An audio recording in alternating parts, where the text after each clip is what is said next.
તમે પણ મહેનત કરો છો પણ તમને ધાર્યું પરિણામ નથી મળતું, તમને સતત ભવિષ્યની ચિંતા સતાવે છે, તો આજે આપણે ગીતાના એવા શ્લોક વિશે વાત કરીશું કે જે તમને જીવન જોવાની દ્રષ્ટિ બદલી નાખશે. નમસ્કાર મિત્રો, સ્વાગત છે તમારું અમારી ચેનલ ઉપર. દોડધામ ભરેલી આ જિંદગીમાં આપણે સૌ એક વિસામો ગોતીએ છીએ અને આ વિસામો એટલે શ્રીમદ ભગવદ્ ગીતા. અને આજે આપણે એક એવા શ્લોકની વાત કરીશું કે જે આપણને માનસિક ભારથી મુક્ત કરે છે. આજે આપણે વાત કરીશું કર્મણ્યેવ અધિકારસ્તે મા ફલેષુ કદાચન મા કર્મફલ હેતુ ભૂમા તે સંગોત્સવ કર્મણિ.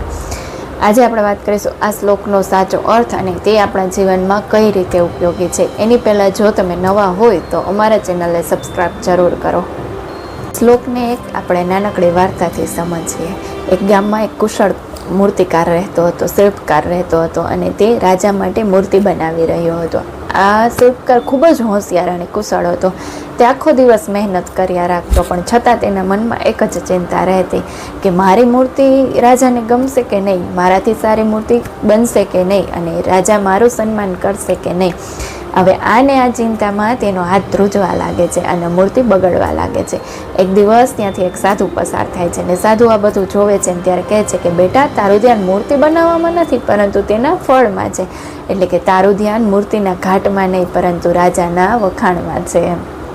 ગીતામાં ભગવાન શ્રી કૃષ્ણ અર્જુનને આ જ સમજાવે છે કે માણસનું કામ માત્ર કર્મ કરવાનું છે. જો આપણે પરિણામની ચિંતા કરીશું તો આપણે વર્તમાનની શક્તિ પણ ગુમાવી દઈએ છીએ. વિચારો કે ખેડૂત જ્યારે બીજ વાવે છે ત્યારે માત્ર ખાલી પાક વેચવાની ચિંતા કરે તો, તેને પાણી પાવાની વિશે ભૂલી જાય તો શું પાક તૈયાર થશે? નહીં ને. એવી જ રીતે આપણું કામ બીજ વાવવાનું છે. પાક ક્યારે અને કેવો તૈયાર થશે ને તે કુદરતના ન્યાય ઉપર છોડી દેવાનો છે. આજના સમયમાં આપણે પણ એ શિલ્પકાર જેવા બની ગયા છીએ. પરીક્ષાનું પરિણામ હોય કે નોકરીમાં પ્રમોશન હોય કે લોકો શું કહેશે, આ બધી ચિંતા આપણને કાર્ય કરવા દેતી નથી. ત્યારે ભગવદ્ ગીતા આપણને શીખવે છે કે તમારા દરેક કામને ભગવાનની પૂજા માનીને કરો. પરિણામ જે પણ આવે ને તે સ્વીકારવાની તૈયારી રાખો. ચિંતા કરવાથી ભવિષ્ય બદલાતું નથી પરંતુ તમારું વર્તમાન જરૂર બગડે છે.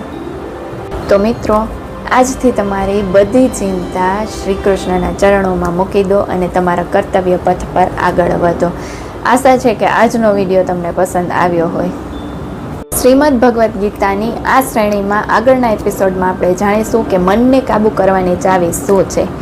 જો મિત્રો તમને આ વિડીયો ગમ્યો હોય તો તમારા મિત્રો સાથે શેર કરો, લાઈક કરો અને અમારી ચેનલને સબસ્ક્રાઈબ કરવાનું ભૂલતા નહીં અને કોમેન્ટમાં જય શ્રી કૃષ્ણ જરૂર લખજો.